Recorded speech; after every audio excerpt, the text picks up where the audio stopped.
A lot of parents dream of hitting the road in an RV with their kids, but not many families would choose to live that way full time. But in today's Tiny Tour, you're going to meet a family of 6 that have been living nomadically on the road for 5 years.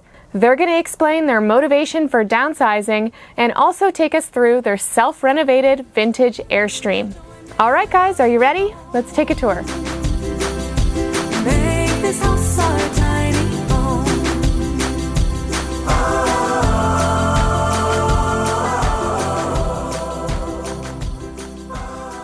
Hi, I'm Ada. I'm Jax. I'm Jet. I'm Adelaide. I'm Ashley. And I'm Jonathan. We're the Longneckers, and this is our tiny, shiny home.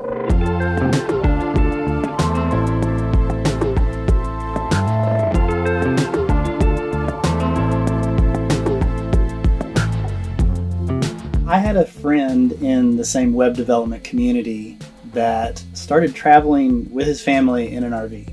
I didn't even realize that was an option in life, and I mentioned it to Ashley. I was told from that point on, I was like, why are we not doing that? I was already working from home. I have my own business. We were already homeschooling the kids. We spent so much time taking care of the huge house that we had that we didn't get to do anything.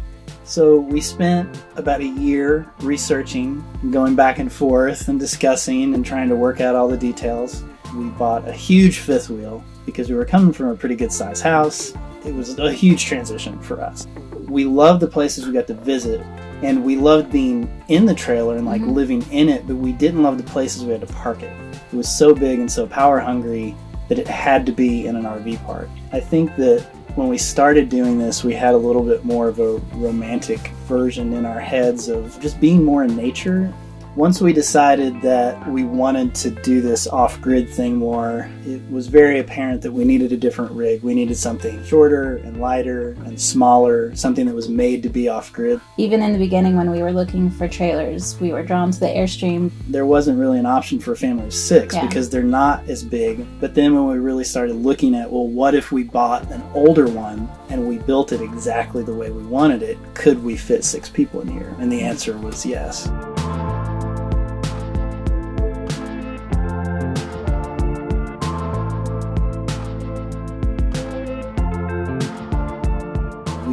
Knew that we were not going to be able to do a quick fix on this Airstream. We knew that it would need to be torn all the way down to the studs. And then once that was done, we redesigned everything from the ground up. The power system, the cabinetry, the living spaces.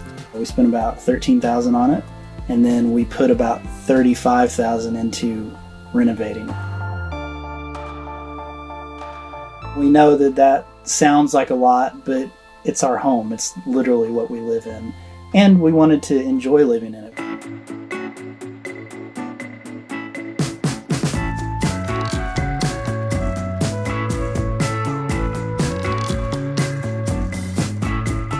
This is a 1972 Airstream Sovereign land yacht. It's 31 feet and it's been completely gutted and renovated for our family of 6 to live off-grid.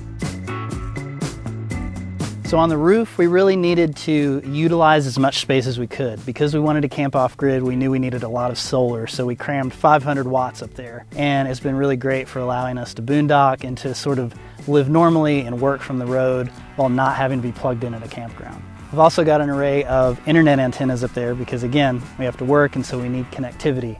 So we have a 4G omnidirectional and a 4G directional that's attached to the TV antenna up there. So from the inside, we can rotate it up. We can actually point it at different cell phone towers so we have a faster signal.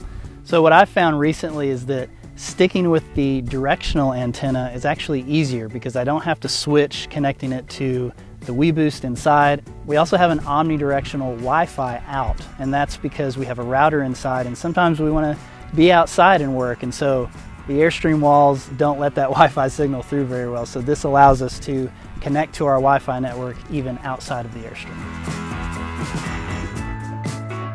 Besides having to fix every rivet that was leaking and replace every seal on the windows and the compartments, we also had to make sure that the frame was in good shape. And while we were under there, we converted our black tank to a gray tank and added a second gray tank for even more storage. We also added 16-inch truck tires, a lift kit, and brand new axles, and that allows us to get down further boondocking roads without bottoming out. The extra storage tanks allow us to stay longer without having to go dump, and it just makes it easier to live full time.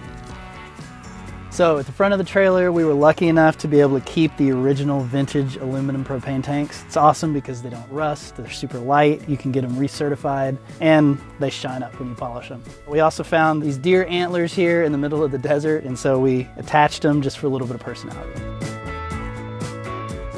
This is the original awning. It's a Zip-D, it's like 48 years old, and we love that it runs the entire length of the trailer. It really helps cool it down on hot days.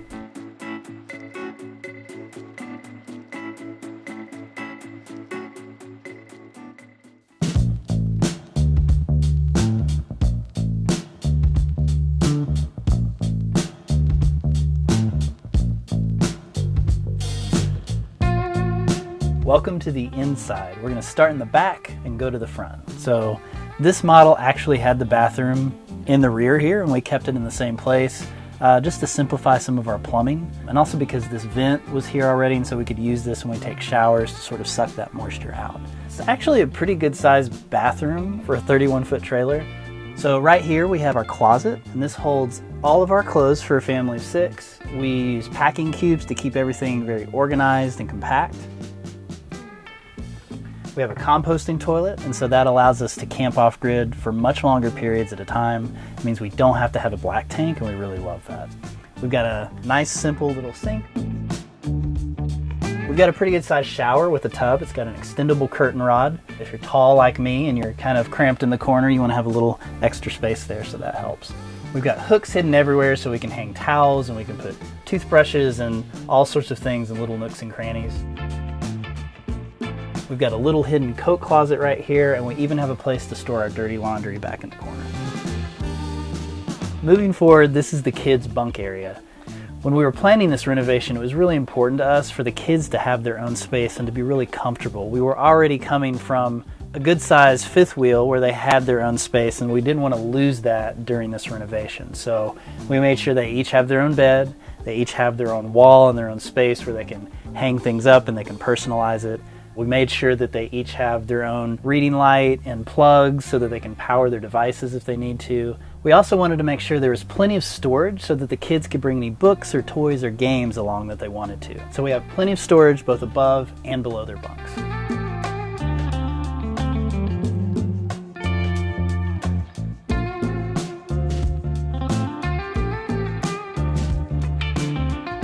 And for a little privacy, we installed this curtain.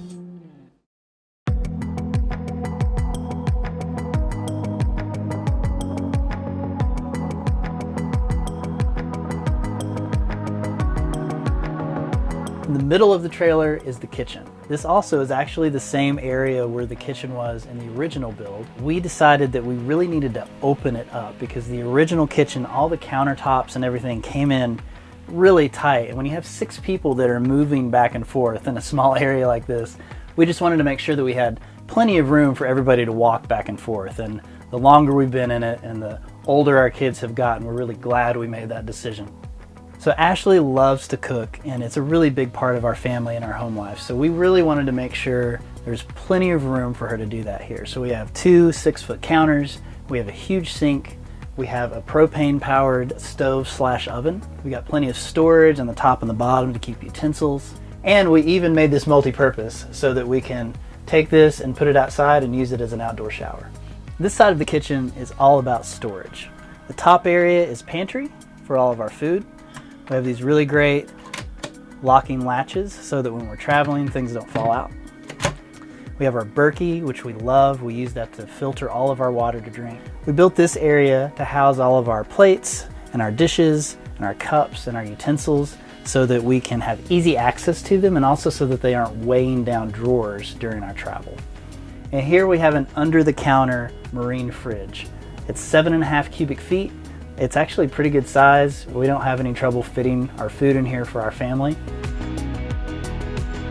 In order for us to travel full time, I have to work from the road. So having a space for me to work was incredibly important so that we could provide for the family. I had used a standing desk at my home office for years, and even in the fifth wheel, but we did not have enough room in here to do anything large scale. So we came up with this solution to create what we call a tiny standing desk. And it uses a monitor and a tripod and a little desktop that you can store away when not in use, and this monitor can actually push back against the wall. I can also pull the monitor around, work from the other side, or I can even sit down at the table and work. So there's plenty of ways for me to get stuff done, but this is sort of my little corner where I can work. Behind the monitor is all of our internet setup. So we have a hotspot with Verizon and a hotspot with AT&T, and then out of that we tether to a router. We use a router because we have 6 people and we don't want to have to tell everybody one day, well, connect to this one or connect to this one. And so the router allows us to connect to other Wi-Fi networks outside of the Airstream. And so that way we have one place for everybody to connect to.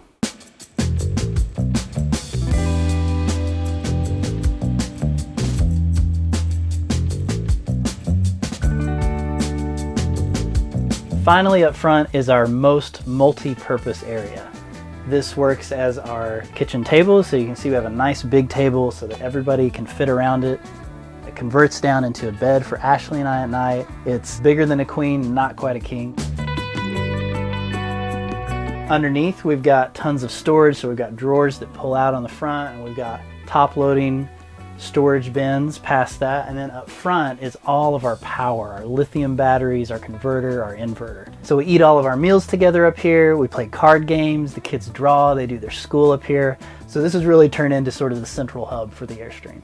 So up front here is our 400 amp hours of lithium batteries. Because we live and work and travel full-time in this Airstream, it was really important to us to have a ton of really solid power. We have 4 100 amp hour batteries. And then this whole situation is all of our 12-volt wiring that's coming from everywhere in the trailers. So appliances and lights, it's all coming in here where we can fuse it, we can cut the power if we need to, we can connect wires together. We wanted to do this so that if there was ever an issue, we wouldn't have to try to be getting back into the walls. Like, all of our connections happen here. This system has been super solid for us for the last 3 years. With all the solar that we have, it's been perfect. It's been really cool to see our kids grow up on the road. I think one of the best things about it, though, is watching their friendships change throughout the years and their bonds become stronger. They've been able to experience so many of these amazing places that we've been able to visit over the years and learn about things firsthand instead of, just through a textbook. They've been able to hike up mountains at national parks, and when you get to do it on a more regular basis, it just really makes you appreciate just the vast diversity that there is here in the United States of things to do and amazing places to experience. If you liked this video, make sure to subscribe and hit the notification bell so that you'll know every time I put up a new tiny tour.